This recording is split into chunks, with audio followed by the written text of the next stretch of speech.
ఆత్మవిశ్వాసం లేకుంటే ఏ పనైనా కష్టమే. అదే ఉంటే గడ్డి పరక కూడా ఆయుధమే. ఆత్మవిశ్వాసం అనేది మనిషికి అత్యంత ముఖ్యమైనది. అది లేకుండా ఎంత చిన్న పనైనా చేయడం కష్టంగా ఉంటుంది. మనిషి ఆశాజీవి, కానీ ఆశపడినంత గొప్పగా ఆత్మవిశ్వాసాన్ని చూపలేడు. అదే ఉంటే జీవితంలో ఏదైనా సాధించగలుగుతాడు. అన్నీ ఉన్నా ఆత్మవిశ్వాసం లేక ఓడిపోయిన వారు ఈ లోకంలో చాలామంది ఉన్నారు. జీవితంలో గెలిచేందుకు సంపద ఉంటే సరిపోదు, సరైన ప్రణాళిక ఉండాలి. దానికి ఆత్మవిశ్వాసం కావాలి. అదే లేకుంటే చిన్న ఆయుధం కూడా మీతో ఆడుకుంటుంది. అదే ఆత్మవిశ్వాసం ఉంటే గడ్డి పరక కూడా ఆయుధంగా మారి శత్రువులను అడ్డుకుంటుంది. ఒక రాజు తన శత్రువులపై దాడి చేసేందుకు సైన్యాన్ని సిద్ధం చేశాడు. యుద్ధానికి సిద్ధమయ్యాడు. ఈ యుద్ధంలో ఎలాగైనా గెలుస్తాం అని నమ్మకంగా ఉన్నాడు. కానీ సైనికులు చాలా అనుమానించారు. మనం గెలుస్తామో లేదోనని సైన్యాధిపతి కూడా చెప్పుకొచ్చాడు. రాజు తన సైనికులను ప్రోత్సహించడానికి ఏమి చేయాలని ఆలోచించాడు. చివరగా సన్యాసి దగ్గరకు వెళ్ళాడు. ఏమి చేయగలమని అడిగాడు. అప్పుడు సన్యాసి రాజుకు ఒక ఆలోచన చెప్పాడు. రాజు కూడా అలాగే చేశాడు.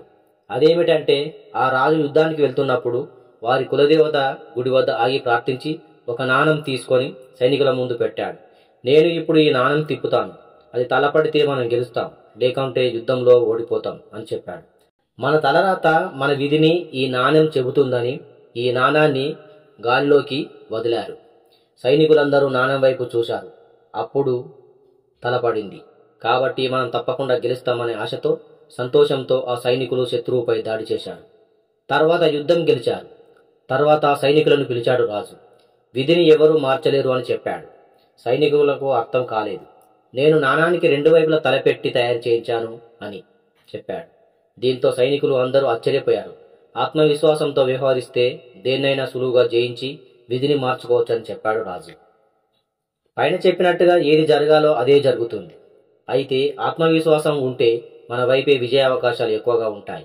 మనం సాధారణంగా వెళ్ళి యుద్ధం చేయడం కంటే ఆత్మవిశ్వాసంతో వెళ్ళి యుద్ధం చేస్తే ఖచ్చితంగా గెలుపు మన సొంతం అవుతుంది.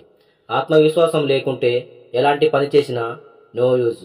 ఎంత గొప్ప సైన్యం ఉన్నా, ఎంత గొప్పవారైనా ఖచ్చితంగా గెలవలేరు. ఆత్మవిశ్వాసం ముందుకు సాగితే ప్రతి గెలుపు మీ సొంతం అవుతుంది. ఆత్మవిశ్వాసం సడలితే ఓటమి ప్రారంభమైనట్టే. అదే ఆత్మవిశ్వాసం మనలో నిబ్బరం ఉంటే విజయం మనల్ని వరించినట్టే. సూర్యుడు పగలే దారి చూపగలడు. అదే ఆత్మవిశ్వాసం శూన్యంలోని దారి చూపిస్తుంది. లోకంలో ఉన్న చీకటంతా ఒక్కటైనా అగ్గిపుల్ల వెలుగు దాచలేదు.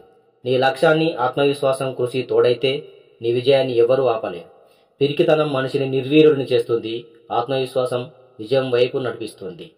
విన్నారు కదా మిత్రులారా, ఆత్మవిశ్వాసం ఉంటే ఏదైనా సాధించవచ్చు.